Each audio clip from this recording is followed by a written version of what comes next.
What if I told you that serving as an SS guard in a death camp was one of the safest, best-paid jobs in the entire Third Reich? Not twice the average German salary, not 3 times, sometimes even 6 times, the equivalent of $30,000 a month today.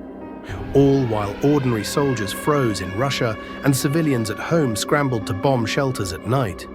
For the SS in Treblinka, the war looked very different. Even the lowest SS man, a sergeant, earned about 170 Reichsmarks a month, the same as a German factory worker. But in Treblinka, they received a daily bonus, 18 marks for every single day in the camp.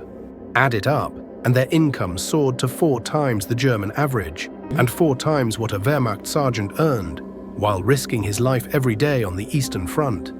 For men like Commandant Franz Stangl, the pay went as high as 6 times the national average. And that was only the beginning. Every transport brought mountains of wealth.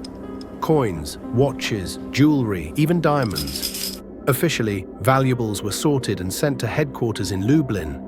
In reality, much of it was stolen on the spot. As SS man Franz Sukomel later admitted, twice as much gold as we sent to Lublin stayed in the area. That was paid only with gold, not with paper. With all the stolen wealth, many SS men became millionaires. The feared executioner August Miete even used his loot to build himself a house in Germany.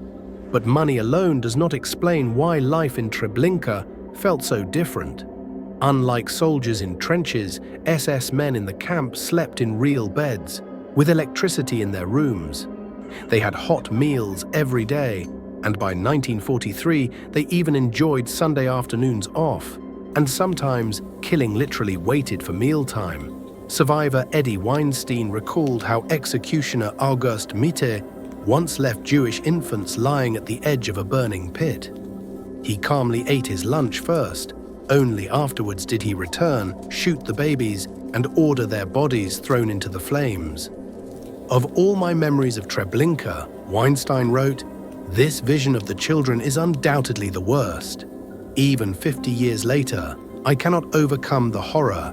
Outside duty, SS men relaxed under parasols, kept doves in a camp zoo, went swimming in the Bug River, or disappeared into the nearby brothel."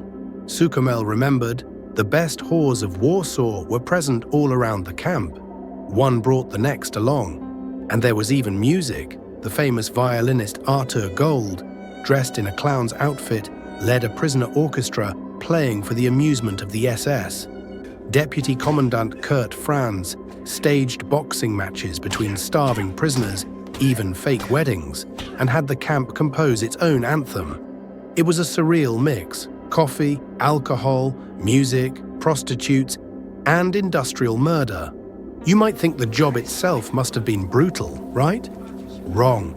Most of the dirty work was done for the SS by Jewish commandos and Ukrainian auxiliaries, shaving women's hair and collecting their belongings, done by Jewish prisoners, driving victims into the gas chambers, mostly done by Ukrainians. Even the gassing itself was performed by a Ukrainian, Ivan the Terrible, who operated the engine. Then again, Jews hauled out the corpses, pulled gold teeth, sorted the clothing. If everything ran smoothly, the SS only watched. They shouted orders, selected a few men for labor, cracked a whip here or there, but kept their distance. That was the system. Responsibility was broken into fragments so small that no man felt like a killer.